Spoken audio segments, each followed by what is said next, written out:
A message from the Iranian people to the world. Do not call this a protest.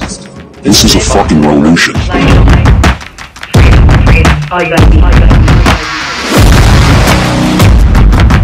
المرأة حياة حرية جيران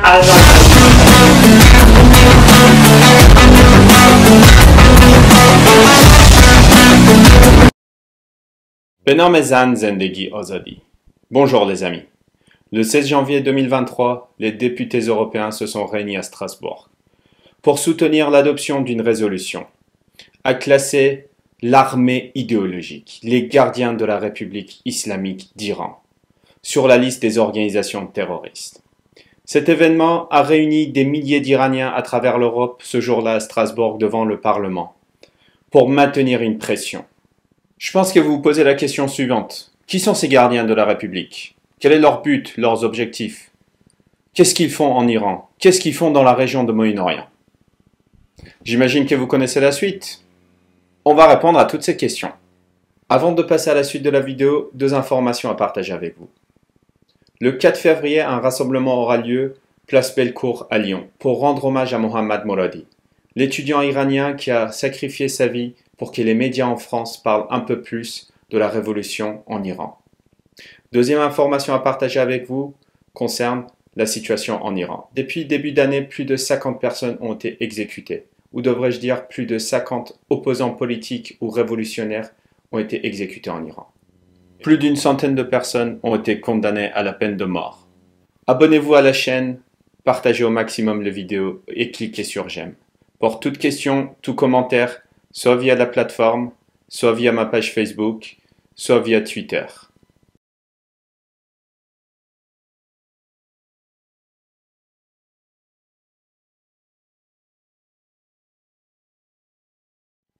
Qui sont vraiment les gardiens de la République islamique? Lorsqu'on parle de l'absurdité, grâce à ce gouvernement, l'Iran est haut placé dans la liste des pays. En effet, l'Iran doit être un des rares pays qui possède deux armées. Une armée telle qu'on connaît, et puis le corps des gardiens de la République islamique.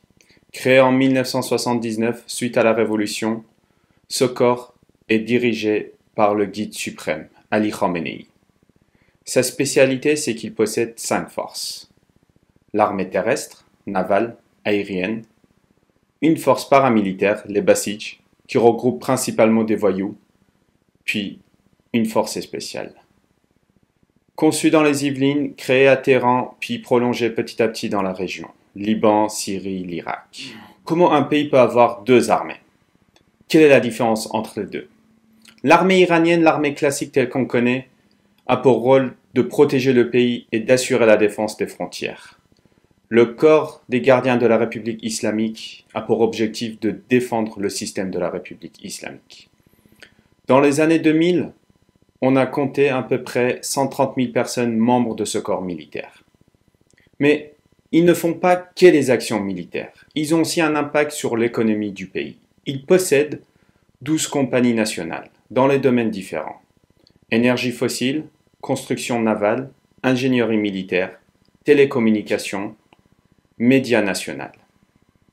Comme je vous ai dit au début, ils possèdent 5 forces, terrestres, navales, aériennes, forces paramilitaires, les Basij qui regroupent des voyous, mais aussi une dernière force spéciale qui intervient à l'extérieur du pays, nommée Al-Quds.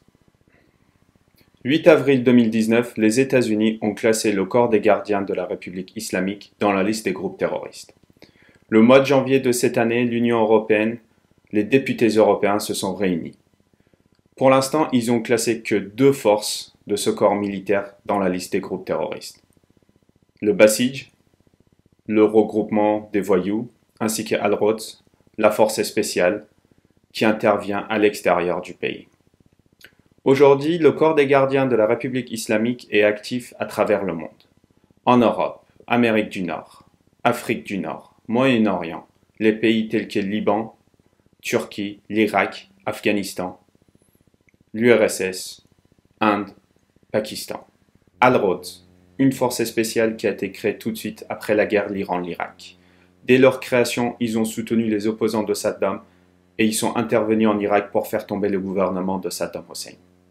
En 1982, ils se sont déployés au Liban. Ils ont soutenu le groupe terroriste Hezbollah. Aujourd'hui, ils maintiennent une guerre contre l'armée israélienne.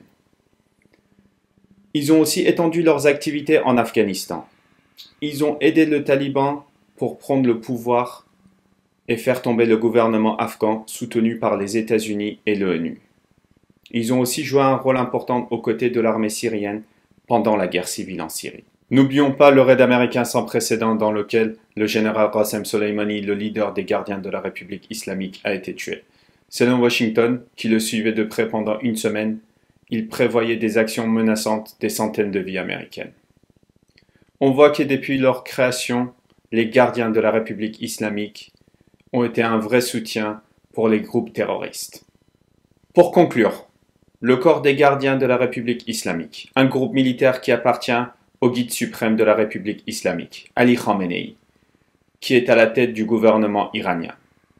Ce groupe militaire est plus connu pour ses actes terroristes dans la région. Ils ont pour rôle de déstabiliser la situation géopolitique du Moyen-Orient. Aujourd'hui, ces terroristes sont à la tête du pays en Iran. Avant de se quitter les amis, n'oubliez pas de vous abonner à la chaîne. Vos commentaires, vos questions, soit via la plateforme, soit via Facebook, soit via Twitter. صاف میکنم هرچی سرابر و پراب میکنم بیا بری من از رومین و بمب شنزار میدوم جای کمرت شلاق میخورم بیا بری بعد ما بارون میباره از شازاری پر میشه این خونه از رقص و گل و شادی ما بریم تو سینه ها رگبار و